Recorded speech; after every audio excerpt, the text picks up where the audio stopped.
Welcome everybody, I'm Josh Sorrell, and if you're having issues painting additional features of the figure, like the hand, when you're doing a portrait, this will be a great video for you to watch today.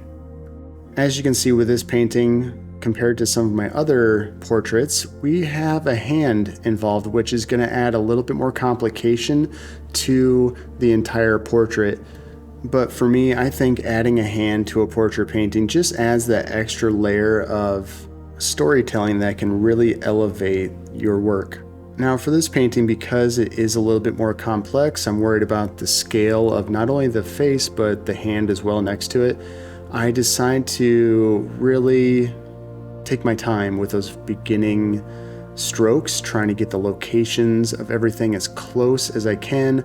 I'm not going full in black like I sometimes do and just jump right into the shapes. This one I decided to make it a little bit more line based, just because that hand really does create some extra obstacles, and I felt like going a little bit more line heavy instead of shape driven with my initial block in. I thought that would be the way to go. So I'm really planning things out. I think the more complex your composition, the more you need to take that upfront time so that later on you save time by being confident that your shapes are all in the right place. Now I know in previous videos I've talked about shapes and maybe even mentioned that you really don't need to look at this as a portrait. You can look at this as just a bunch of individual shapes that happen to be mingling together. You don't have to look at it as a face and a hand, but just look at the dark areas, see where the dark areas are, what shapes they're making, look at the midtones, look at the shapes they're making, look at how that hand is located within those shapes, and then just slowly look at more and more of the details as you go. Just make sure that you don't get too far ahead. You realize that all your shapes are slightly off, and then you have to backtrack, reconfigure a bunch of the shapes, and then go back into the detail. Now, does this happen overnight? Not at all. I think over dozens, if not hundreds of paintings, I have tried many different ways of doing this. And for me, I think just slowly rendering things out, getting everything to a certain level, feeling that you have everything about as close as you can get it at the level of rendering you have. That is the point when I know I can go back over it, add a little bit more detail, go from top to bottom, start adding some more detail as I go, working on certain areas, getting those up to a level, then going back to the beginning and just stepping back. There is so much that can be learned just by stepping back from your painting, looking at it from a distance. That will help you out so much. And then seeing where you're a little bit behind in certain areas, then going back to that. Now, is your painting going to look ugly for a while? For sure. This painting, I would say at this stage, looks pretty ugly. It's not the most pretty painting. Some might say it looks kind of cool. The shapes that are happening with the face right now actually are kind of neat, but I really want to get this to a certain level of accuracy before I start jumping into the fun abstract things that I like to do towards the end.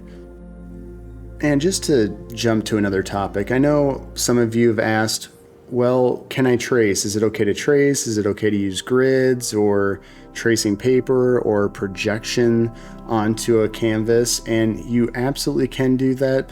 It really just depends on what kind of artist you want to be at the end of the day.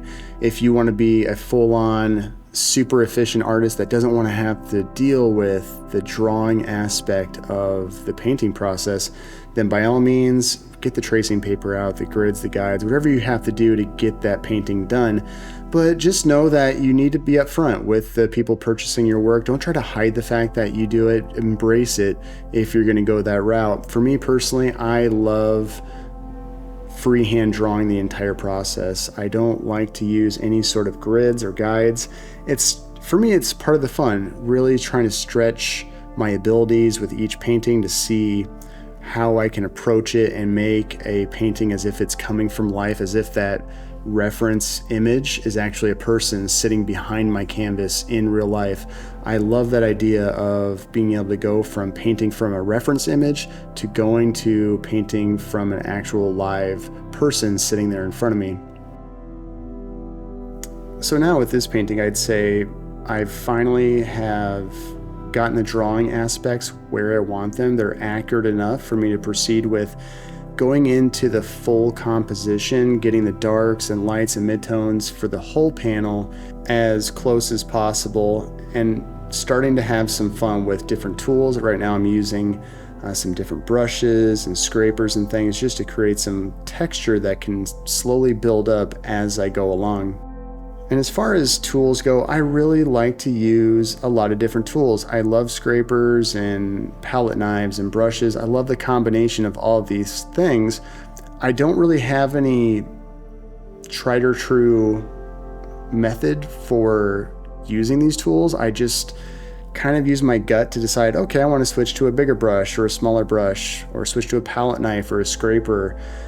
It's these kinds of decisions that I don't think any other artist can really teach somebody else. I think this is where your own personal style is going to come out, is by making these gut decisions on the fly as you go, and you'll get more comfortable making these decisions with time and practice. And that is where you'll really start to find the things that you really enjoy and the things that you like to see out of your work. And you'll just start repeating those things over and over again until it becomes just part of your skill set. Now at this part with my painting, I've decided I've got everything pretty well locked in with the drawing aspect of it.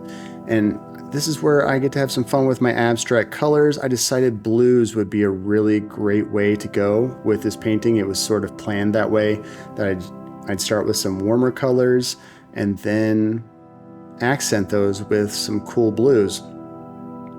As far as how to decide what colors you want to use, I think the best way to really get a feel for color is to not jump right into color right off the bat with a painting. This could be for abstract, it could be for still life, landscape, anything. It's usually best, and I say usually because every rule is meant to be broken, I'd say it's usually best to build up color slowly. That way you have a bit more control. You can tell the second you throw an additional color on top of what you have, if it's a bit too much, if it needs to be dialed back. Those are things that are just easier to respond to when you build up color in a methodical way. But all of this color buildup wouldn't be possible if you don't have a good drawing in place before you get to that stage. So just like I said at the beginning, make sure that you're working things into place, whether you're blocking it in based on shapes or adding some additional lines or a combination of both. Just take your time. The more you take your time at the very beginning of your painting, it's going to lead to a much easier process towards the end when you want to play around with things like abstraction and color. And that about wraps it up for this painting. I think things turned out pretty well. Let me know if you have any questions. I'd be happy to answer them, and I will see you again very soon next week.